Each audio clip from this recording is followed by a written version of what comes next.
नमस्कार मित्रांनो, स्वागत आहे तुमचं माझ्या यूट्यूब चॅनलमध्ये, ज्याचं नाव आहे क्षितिज कोकरे ब्लॉग्स.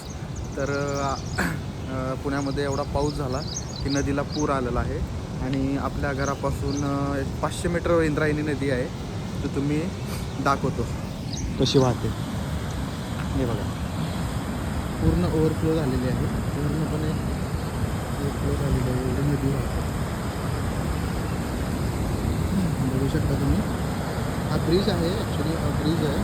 ब्रिजपासून एवढी नदी वाहते, ओव्हरफ्लो झालेली आहे. आणि ह्याच्यामध्ये आम्ही राहतो, इकडे 500 मीटरवरच आहे. सो गाईज, बाहेर पडू नका आणि कुठेही फिरायला वगैरे जाऊ नका. खूप धोकादायक आहे. हे एवढे पूर्ण नदी वाहते.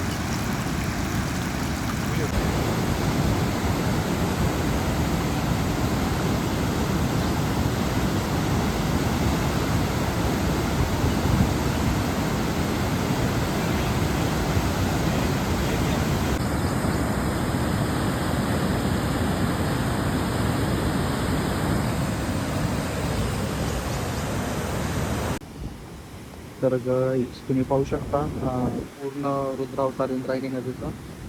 आणि हा पाण्याचा स्तर अजून थोडंसं वाढतच आहे. कारण भरपूर पाऊस पडला, रात्री पण पाऊस पडला इथे, आणि त्यामुळे एवढा स्तर असा वाढतच गेलेला आहे. सो इंद्रायणी नदी.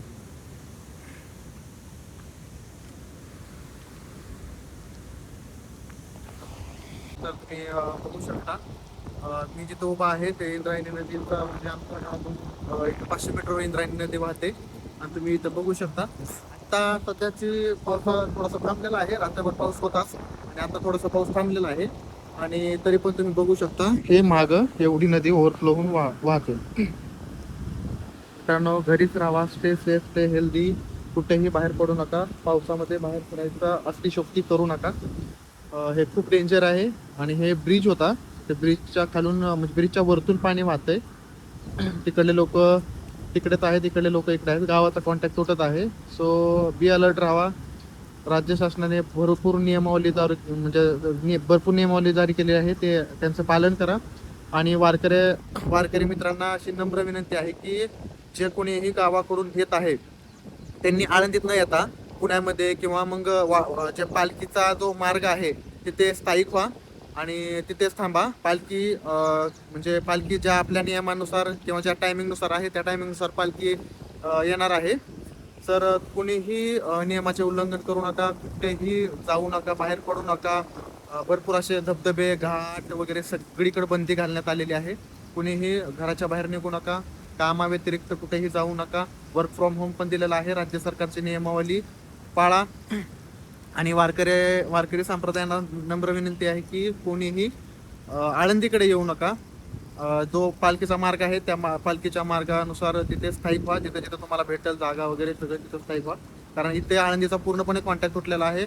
आळंदीचे तीनही ब्रिज पाण्याखाली गेलेले आहेत. आणि जो एक मार्ग चालू आहे तो आहे ह्याच्या पलीकडून चिंबडीचा मार्ग. तो चिंबडी चाकण मार्ग चालू आहे.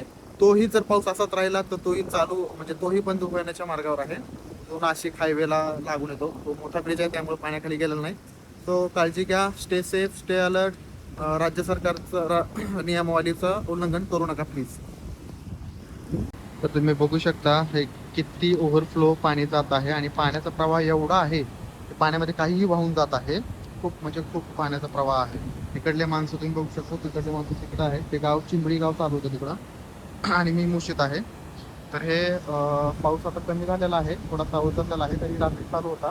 एवढा प्रवाह नदीचा याच्यापूर्वी कधीच नाही. तब्बल 20 वर्षांनी एवढी नदी फुल ओव्हरफ्लो झाली होती. गेल्या वर्षी झाली होती, पण आळंदीतले 2 ब्रिज पाण्याखाली गेलेले. आता पूर्ण आळंदीचा कॉन्टॅक्ट तुटलेला आहे. पूर्ण 3ही ब्रिज पाण्याखाली गेलेले आहेत. आणि एवढा ओव्हरफ्लो याच्या अगोदर कधीच इंद्रायणी नदीचा झाला नव्हता. फ्लडेड सारखी कंडिशन निर्माण होत आहे. तो कोणीही बाहेर पडू नका.